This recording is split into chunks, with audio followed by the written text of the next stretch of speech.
Hey guys, this is Andy from Noctie, and today we're gonna go through the weekly scenario for week 18 of 2025. So let's take a look at this week's position.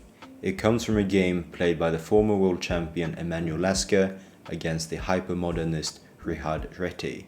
Our position starts at move 39, where Emanuel Lasker has managed to be an exchange up after a complicated middle game. First, let's take a look at the material balance. So black has a rook and a bishop against white's bishop pair. So in this sense, black is up in exchange and thus up 2 points. But then, if we include the pawns, we see that white has 5 pawns against black's 3. So technically, the material balance is equal here. However, black holds a large advantage thanks to the rook often being a dominating piece in endgames. And furthermore, white's pawns are quite scattered. So we have a double D pawns that are easily targeted by our rook, and also the A pawn is weak and isolated. On the other hand, black has a passed pawn on B4 that can potentially be dangerous, with the rook being able to support it from behind, and also the bishop targeting and keeping control over the key squares. So when we evaluate this position, it should definitely be in black's favor, and it is black who should push for a win. And now let's take a look at concrete move candidates for black. So it's black to move after white just played king f3, activating the king. And here we are actually faced with an important decision right away. We see that black has the opportunity to trade off the light squared bishops. Our rook controls the d5 square, so we could play bishop d5 with a check, attacking the white's king and also the white's bishop. So then white is forced to capture on d5, after which we take back with the rook. So this should be the first move that grabs our attention, because we have the opportunity to force the game into a new direction. So we should definitely pause for a moment and visualize and see if that benefits white or black. When we play bishop d5 check, white takes with the bishop and we take with the rook. So now our rook is on d5. So it's white to move. White should probably play king e4, further activating the king. And then we can go after the a pawn, because the a pawn is on a light square, while white has a dark squared bishop. So the a pawn can't be protected by the bishop. So we should be able to just go for the a pawn, grab it, and then support our passed b pawn with the rook. So that would be the most straightforward way to proceed. However, in the game, Emanuel Lasker went for another approach, perhaps a more elegant way, but at the same time less intuitive. So let's see what Lasker played. So instead of going for the bishop exchange, Lasker went for bishop b3, attacking white's a pawn. Réti defends the a pawn with the bishop, and then Lasker goes up with the rook and attacks white's bishop. The bishop must move, and we give a check. So the idea here is try to infiltrate with the rook and get behind white's position. Réti moves with the king, we give another check, and then it's time to infiltrate the position. The bishop must move, and now we move further in with the rook. The bishop must move again, and now we move away our light squared bishop. And now we see the b pawn is ready to march down, with black controlling both b3 and b2. So here, Richard Réti actually gave up. I would say that our initial idea of exchanging the bishops is perhaps a little bit easier to play in practice. But no matter which approach we choose, we see that the central idea is to push forward with the b pawn and use our rook to support it. Now it's time for us to play against Noctie. Let's see how we do. So as we discussed, I'm going to go ahead with bishop d5 and exchange the light squared bishops. Okay, Noctie is forced to capture and we capture back. Let's see what Noctie comes up with.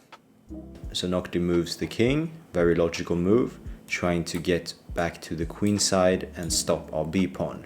I think we can go ahead with rook a5 and target white's a pawn, because notice here that the a pawn is on a light square, whereas the white bishop is on a dark square, so white won't be able to protect it.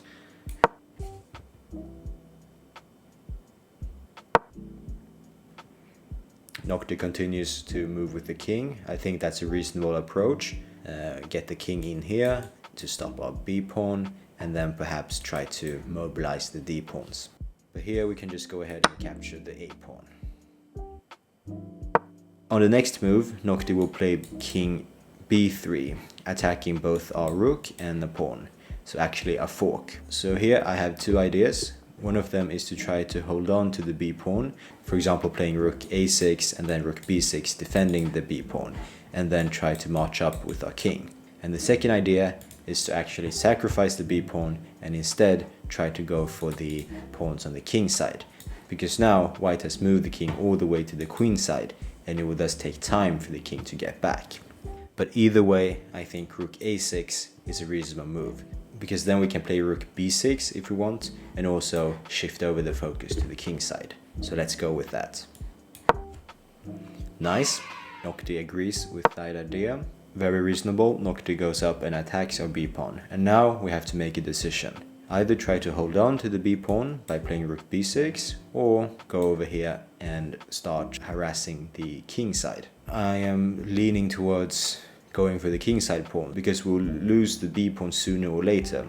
It's on a dark square, and even if we defend it once, white can always choose to reroute the bishop and then grab the b pawn. So here I'm going to go for the pawns on the king side and try to create new passed pawns. We can either go for the g pawn or the h pawn. No matter which square we go to, h6 or g6, white is forced to push forwards with the pawn to avoid immediate capture. And then we move our rook to the other pawn and target that one. So here it's going to be best to go for the h pawn, because if we play rook h6, targeting the h3 pawn, white is forced to push forwards with h4. And then we move our rook to g6 and then target the g3 pawn. So now the h pawn is on h4 and white cannot defend the g pawn. So then we'll win the g pawn and create a passed f pawn. So that's a small detail that makes it better to go for the h pawn first, because otherwise we would win the h pawn and we will still not have a passed pawn. Seems that Noctie doesn't totally like this. Oh, interesting. Noctie goes for a counterattack by pushing the d pawn. But I don't think we have to be afraid of that, because whenever white pushes d6, we can always play king f8 just in time to stop the d pawn. So here we can simply go ahead and grab the h3 pawn. Let's see what Noctie does. Alright, Noctie pushes, and here I think we have to play king f8 to stop the d pawn. But wait a second, we can actually also grab the g3 pawn, because then white cannot push d7, then we'll take the d3 pawn with check and the fork. So here we can simply grab the g3 pawn in between. I think that's a really smart move actually. So now we have two passed pawns, the g and f pawn. Interesting, Noctie plays bishop e5. Then we can simply take the d3 pawn, and now our rook is eyeing the d pawn, so we don't have to be afraid at all. We can now simply play d1. That's a smart move by Noctie, blocking off the d file for our rook, and now Noctie is ready to push forwards with d7. So now we have to play king f8, or perhaps we can even take. So here's another critical moment. So whenever we can force a transition in the game, we have to stop for a moment and think about it. Because if this transition is beneficial for us, we can just go ahead with it and achieve a better position. But on the other hand, if it's not good, then we are throwing away a winning position. So here, if we take, white's king takes back. Take, and then we go king f8. So our king is in time to stop the d pawn. On the other hand, we have three passed pawns left that we can push down, and white's king won't be able to stop both. So here we can actually sacrifice the exchange back and convert this to a winning pawn endgame. Noctie wasn't so hyped up with this move because there were probably more accurate way to win. But in a practical sense, I think this is a good decision, because here we have an easily winning pawn endgame. We go king f8 to stop the d pawn, and then we'll start marching our pawns ourselves. So here we go for king e8. So while Noctie grabs our b pawn, we can go up here and target white's d pawn. And here we can simply push. We push the pawn that's furthest away from the king. That's also a good detail. So we choose to push the g pawn and not the f pawn, because the g pawn is further away from white's king. Okay. So here white goes king e4, trying to stop all pawns. And this is an important idea in pawn endgames that we have to remember. Whenever we have connected passed pawns, they are really strong, because white cannot grab them. So here we can actually play f4, because if white were to take, then our g-pawn is running down.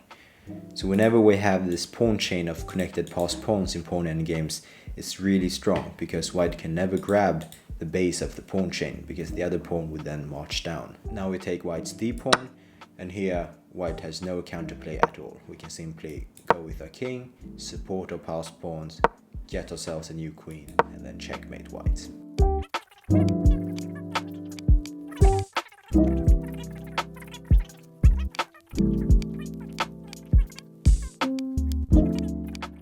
And here we have checkmate on g7. Alright, so this was it. So this week's scenario was a great exercise on how to convert a winning endgame. You can find the full game played between Emanuel Lasker and Réti in our series on learning from world champions. It's a thorough study material with annotated games from every world champion, ranging from Paul Morphy to the current champion Gukesh.